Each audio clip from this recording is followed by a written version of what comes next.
Each one of us is born with a legend waiting to be birthed. Evolution's upon us. We're about to reinvent what this world is. You know, I never intended to be a marketer. I started my career sleeping in the dirt in West Africa. I was bright-eyed and 22 years old and going to save the world. And I was working with the World Health Organization on a disease control project. We had a team of doctors, nurses, epidemiologists, biologists, community health workers, and I was a program manager, which basically just meant that I was solving problems all day. We were trying to stop the spread of a flesh-eating bacterium in Ghana, and it was horrifying. It started as a small boil and ate away at the skin from the inside out. To stop the spread of this disease, we had to locate and treat every single person who had the disease. So we went from village to village trying to locate these people. But we had a problem. They were hiding. And they were hiding because they believed the disease was a curse, and they were ashamed. Regardless of all of the expertise that we had assembled, they trusted the local witch doctors. And so, we needed to educate them that the key was to remove the boil the moment that it appeared, but we had a trust problem and a perception problem. Not sure what to do next, we began to listen. We offered to walk with the mamas, to fill the community water jugs in the morning, and learned that it was the witch doctors that were telling people that the disease was a curse, and the witch doctors who were selling herbs to heal the disease. We talked to the chief's elders, and we learned that we had to make an offering to the chief. We had to pour hard liquor at his feet in order to be accepted and embraced by the village. The following week, the chief agreed to a ceremonial meeting with us, and our offering was accepted with a smile and a nod.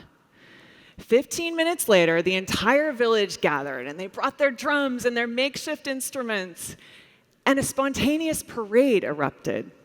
And they carried the chief around on his throne and encircled us, signifying acceptance into the village. We showed them two pictures.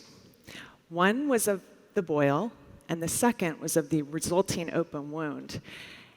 And when they made the connection that the boil was the first sign of disease, their eyes lit up.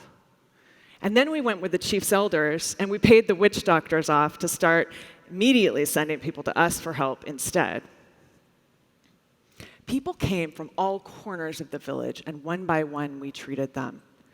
And then bush village to bush village across West Africa, this story repeated over and over again, and we contained the disease.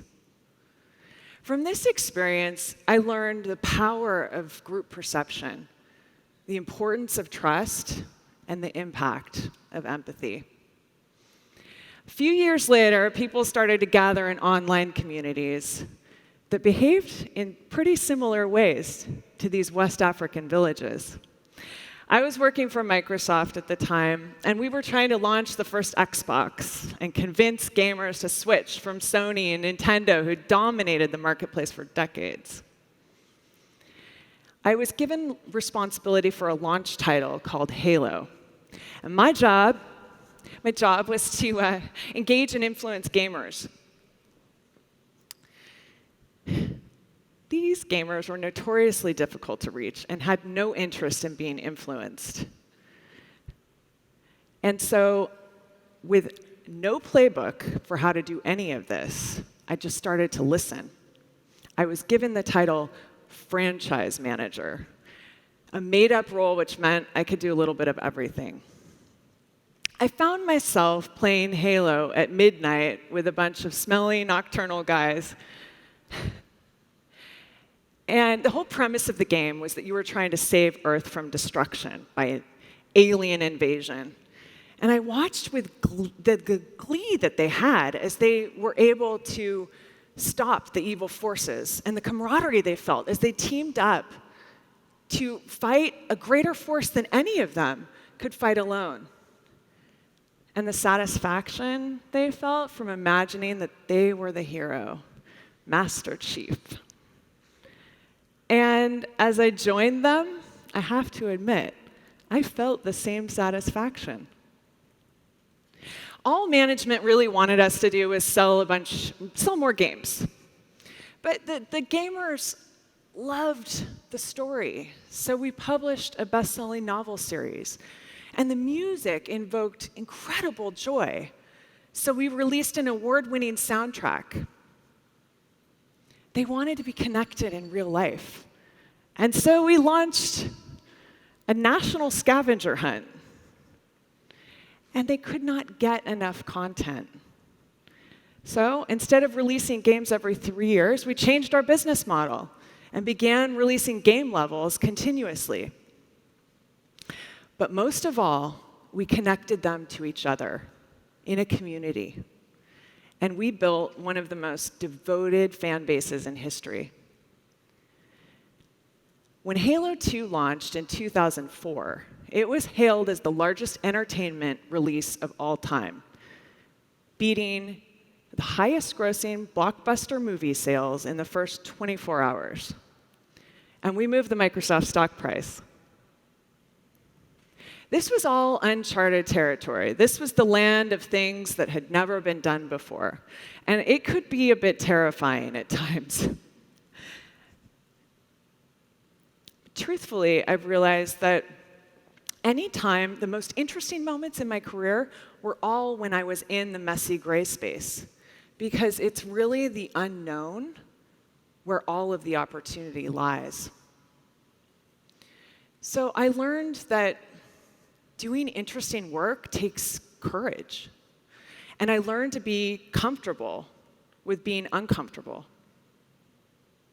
But most of all, I learned that when you look beyond the customer to the human, you can really push a brand forward. Fast forward a few more years, Facebook and Twitter hit critical mass, and brands were all scrambling to connect with customers in new ways. I started getting calls from Fortune 500 companies wondering what they should do with all of these followers they had amassed. I've always had a hard time saying no to interesting work. So I agreed and brought some friends along with me, and we accidentally started a company. But once again, industry by industry, product launch by product launch, the answer was always the same: focus on the human experience.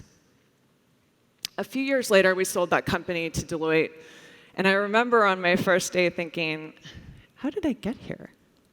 Was I a business strategist, a marketer, a digital anthropologist? I realized it didn't matter that there was no box that I fit into. In fact, I realized it was an advantage. The hybrid marketer is all of these things. In the future, companies will take increasingly greater responsibility for people and the planet. Empathy is at the heart of all innovation that matters. The companies that focus on elevating the human experience will win the future. This tribe, this beautiful community, is made up of the shapers of many of those companies. And if you remember nothing else from this winding road I've taken you down, I hope you'll remember 3 things. Listen, empathize, and elevate the human experience. Thank you.